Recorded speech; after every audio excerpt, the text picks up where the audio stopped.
Okay, the number one question I get by far is where do I find flint or chert or something nappable in my area? Okay, I've had people from other countries ask me that too, not just from Texas, but from places like Italy, France, Germany, Russia, Ukraine, Argentina, Belize, Mexico, all kinds of different places. They've asked me, where do I find flint for flint napping? And how do I find it? And how do I know it's any good? Okay, first rule is surface found flint, if you're in an area that's got snow and ice, is not going to be good. It's going to be cracked usually, but you can still use it. You can make little arrowheads out of it. All right. Uh, Number two is if I know of a place that has a lot of good quality flint or chert in good quantities, both good quality and good quantities, I'm not going to tell you. And nobody in their right mind is going to tell you, because if they do, especially in public, if they do, it'll be gone before you get there. Someone will come in and swipe it all. Uh, doesn't matter. I've had experiences where uh, there was a lot of chert, even if it's low quality, in an area, and I go back to the area and it's pretty much just little chips left. Someone had taken out the whole batch from this riverbed. It could be like a quarter mile, and I can't find anything anymore there. So they must have gone in with like 4 or 5 guys, packed out at least 2,000 pounds of chert and stuff, and took off in their truck. And that was it.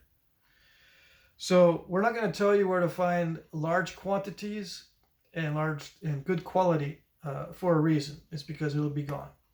Now you can DM, you know, other nappers, and I recommend talking to other nappers about where to find flint. Now, I'm a napper. Why don't you ask me, right? I will tell you sometimes if I know you ahead of time. Okay. If I don't know who you are, you could be a rock hound looking for a way to make money, and you will drive in with a big, nice truck that's got a trailer on the back, and then fill up the bed of the truck and the trailer with everything you can, and then take off. And I never hear from you again, and you sit on, 3 or 4 thousand pounds of stone and never flint nap again, and everyone else is left out in the cold, so to speak. So, keep that in mind, please. Now, I'm going to refer people to this video on how to find flint and chert, and if you want to, you can have people refer to this video too. The best place that I have ever had a reliable source for flint and chert from is landscape supply yards or gravel yards, or whatever it's called in your area, where they store rocks like gravel for landscaping. Okay. Most cities have at least 2 or 3 of those types of yards. Now, you don't want to go to one that's has just miniature trees and mulch, and then these pond liners and stuff. That's not the kind of that's not the kind of landscaping I'm talking about. I'm talking about the guys that have mounds of gravel and rocks and stuff. Okay, the rocks I'm talking about are going to be about this size, maybe melon size or smaller. It's the good stuff is going to be small anyway, so don't look for these huge gigantic boulders that some of these landscape supply yards have. That's usually not flint or chert. The flint or chert's usually big. Usually small, and it's a lot of times an agate and not a chert or a flint. Basically the same thing, but if you walk in, if you walk into a landscape supply yard, you find when you get all excited, they've got big mounds of these stones. You go in and you go, I'm looking for a flint. I'm a flint napper. Can I take a look? And they might look at you like, I don't think we have flint. And it could be sitting right there outside the window, a big pile of flint. I don't think we have any. So you'll need to explain a little bit that Flint might be called something like bull rock, or called something else, some kind of gravel. I know Mississippi gravel can be knapped too. It's a type of chert.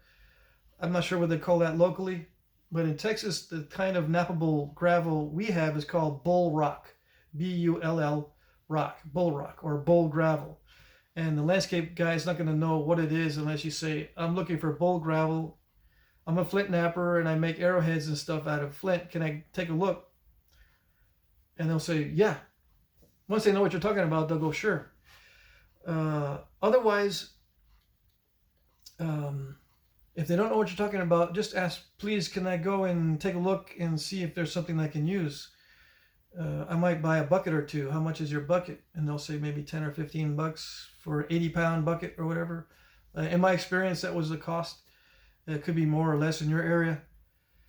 And they'll say, usually they'll say, sure, just go, I'll go out there with you and we'll take a look. And because I'm curious about what you're looking for too. If we can get a lot of people in here buying flint, that'd be awesome. So you go to the landscape supply yard, you ask the front desk, or you go in and you get someone to help you. You can walk around the yard. Some of them usually come out if they see you. All right. Don't be shy and take off once someone comes out to ask if you're needing some help. I've seen that happen before. Just explain what you're looking for. Tell them you're a flint napper. Most people don't know what that is, and just say I make arrowheads and it's my hobby and I need a lot of rock for that. Now there's one place I used to go to that they would let me just walk around their yard, and they usually when they sell out, they'll get a new batch. And this happens once a week or once a month or something. They get a whole new shipment of a bunch of new stuff. And I would go in when they get the new stuff in and just walk around and grab here and there. Agates usually. Agates and flint. Because they used to have, I think probably still have, blocks of limestone for masonry, rustic masonry. They would sell blocks of limestone and chalk for masonry purposes, to build up walls out of limestone and chalk blocks. But on the side, they would have these more lumpy rustic blocks, and in those I would find flint and chert nodules inside the limestone or inside the chalk. And that stuff, especially inside chalk, is excellent. Now, that's the difference between chert and flint. Chert forms in limestone, which is harder than chalk. Chalk is where flint forms. All right. Back in prehistory, when the sediments were building up in the bottom of a seafloor, there'd be voids in the seafloor from different organisms or little places, little dens that they would dig out and form voids in the chalk. Over time, minerals would seep into those voids, because there'd be seawater in those voids. Minerals would seep in and accumulate and become dense, and then over millions of years, it crystallizes and forms the flint or the chert. If it forms within chalk, it's very fine sediment, very fine grains, and excellent material for flint napping. Okay, so that's the difference.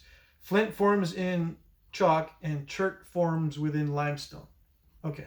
Now, agates are a form of the same thing, basically, but it has layers in it, and usually different colors in it. It's the same thing. It may be a little more difficult to nap, but it's the same thing as chert or flint as far as chemical composition. You can heat treat it and all that. It works good. Now,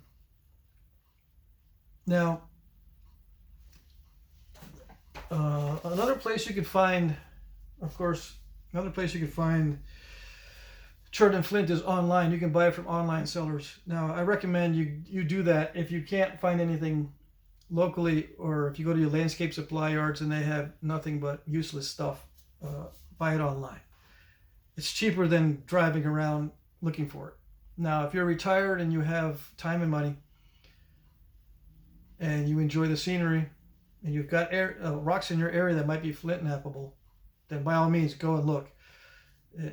I spent personally, and I'm not retired, I've got a family, 6 kids and all that. I spent 3 years looking for flint and chert in large quantities here in Texas without too much luck and spent hundreds of dollars on gas. Okay, when I could have been spending that money either online or on something for my kids or something. So online is a good option unless you want a lot of material. Then it does get expensive. I'm not going to lie to you, it is expensive. And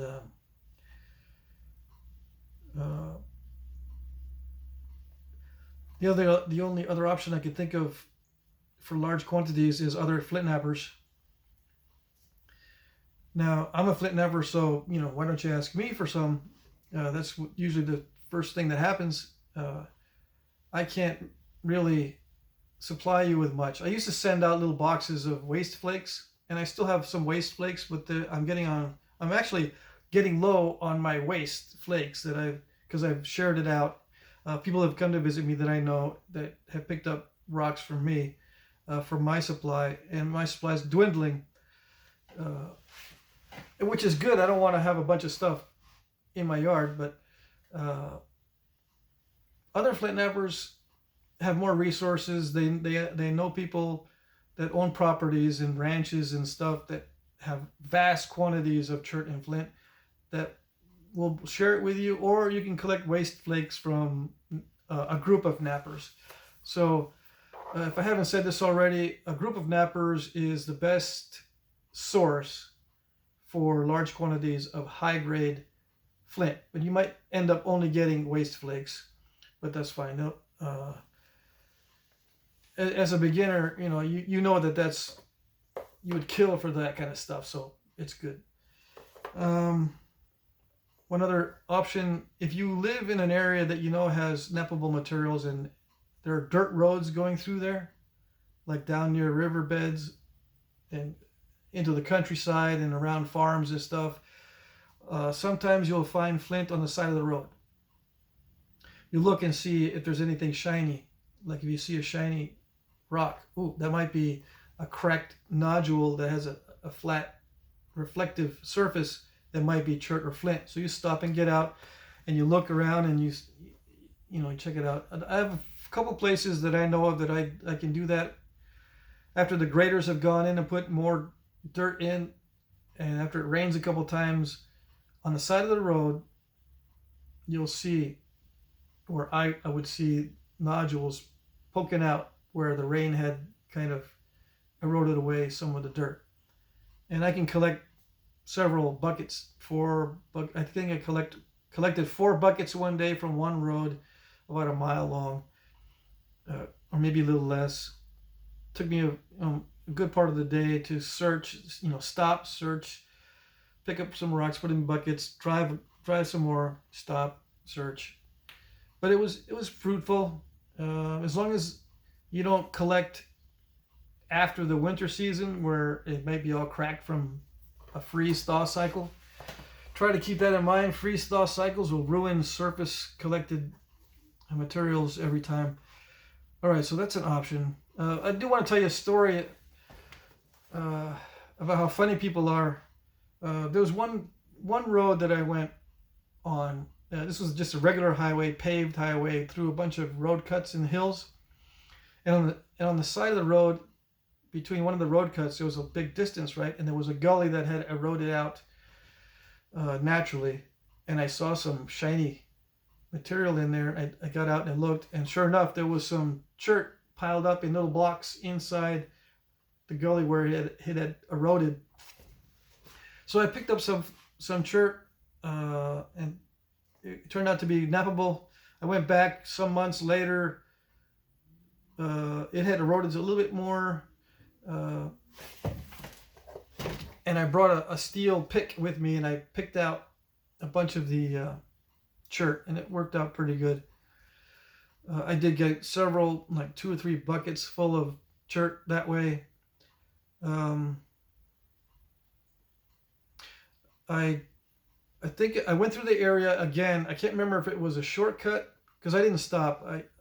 I went through the area again, but I wasn't looking for flint. But I did take a look, and when I went through the area, I took a look to see the area where I had collected, just out of curiosity, and it had been filled in with dirt. by the city, I guess. Right where you could see I had picked. They probably saw that I had picked at the limestone and left little chunks and blocks of little bits of chert and stuff on a 25-yard span, and that whole area was just filled and packed solid with dirt. Just that area, because down the way a little bit, it was still eroded and all that. Just the area where I had been collecting dirt was filled in. That's how funny people are. I guess someone had looked at me with binoculars or something, because I didn't see anybody. It's not a very developed road, and reported it to the city or something, and they came and filled it in. So that's just something to keep an eye out. If you are out on a dirt road or in public looking for chert in Flint, expect for people to act funny. That's all. Okay, so that's about it. Sources online that I recommend are KentuckyFlintworks.com. eBay is a good source. Most of the bad sellers are long gone. People have been selling flint and chert on eBay for years now, so that's a good source. Get on forums like Primitive Archer or Paleo Planet or arrowheads.com. They have sections there for flint nappers that you can ask, where do I find flint, or where do I find a napping group, and they'll direct you to the city or to the town or wherever that these people are going to meet. There's often calendars of events that you can go in different parts of the country if you don't mind traveling. There's many flint nappings or nap-ins in different parts of the country during different seasons of the year. You can go to one, even I think there's one in New York. Okay. So there's some available. Now this video is getting kind of long, so I'll wrap it up. I covered the major areas. Another thing that I found at Hobby Lobby, you can buy agate slabs. All right, they're about 1/4 inch to 3/8 thick slabs of agate that will work for flint napping. They range from like that big to this big. They're usually kind of small. You heat treat those and they are perfect for flint napping. And they usually have 2 or 3 up hanging up, or 2 or 3 of each color. It varies. But anyway, you can get those agate from rock shops. You can walk into a rock shop and ask them, do you have slabs of agate, or do you have any agate? I'm a flint napper. I can use that for making arrowheads. And they'll go, sure, we got some right there. Any obsidian? Yeah. Rock shops usually have obsidian, agate, quartzite. And I know this one guy in Texas that has all the other nappable materials like alabates, Georgetown flint, blah, blah, blah, because he has a friend who's a flint napper too, and he saves it up for him. Right. And I got a chance to go back and look at that stuff, but he didn't want to sell me any. Because he said there's not much of a market, and he's keeping it for his friend. Okay. But anyway, I think that's it. So yeah,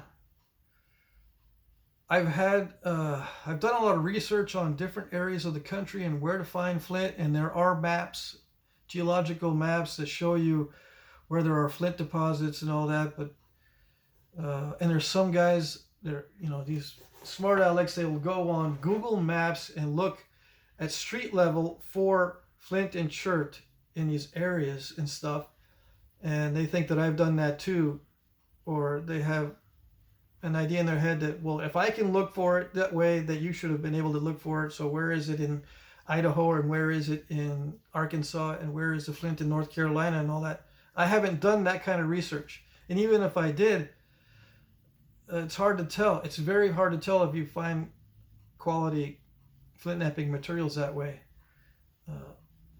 So I don't usually recommend that way on Google Maps, although some people have done it that way. Just find a group of nappers, more than one, because sometimes if it's just one guy, he's not going to have what you need, or if he does, he doesn't want to share it because he's all by himself in a desert of no rock, no nappable rock. So yeah, I have told people before that I would do the research in different areas of the country, and I haven't had any success. Even if I find a deposit in, let's say, New Mexico, and describe the types of rocks that are in that deposit and tell you exactly where it is, it's behind this bridge or something in New Mexico, because I've gone through there or whatever, and I've seen it. It may not be good when you go there because of like a freeze thaw cycle damage, or it's just not what I expected because I didn't take the time to look at it, or you pick up rocks in the wrong area, or I misidentify it. I tell you it's some kind of rock and it's actually something else, and then you get disappointed. So I just recommend other flint knappers and watch some videos on how to identify rocks. The best starting material is dacite. I used to tell people get high quality chert like Hornstone and Georgetown flint, but dacite is much cheaper. It's good. It's not clear like obsidian, or it's not translucent, or it's not going to be difficult to pull out of your finger. If you get a piece of dacite that's opaque in your finger, you can see it. Obsidian and glass, a lot of times you can't see it. You have to scrape out these pieces that might get in under your skin. So as a beginner, you don't want to have that kind of difficulty. So dacite is the best for that. And then you can graduate up to, or you can work up to using high quality flints and cherts and agates and stuff, once you get used to not cutting yourself and that kind of thing. All right, so that's important. Okay, hope that helped, and I'll do another video on heat treating and related topics to finding and working with flint and chert. Okay.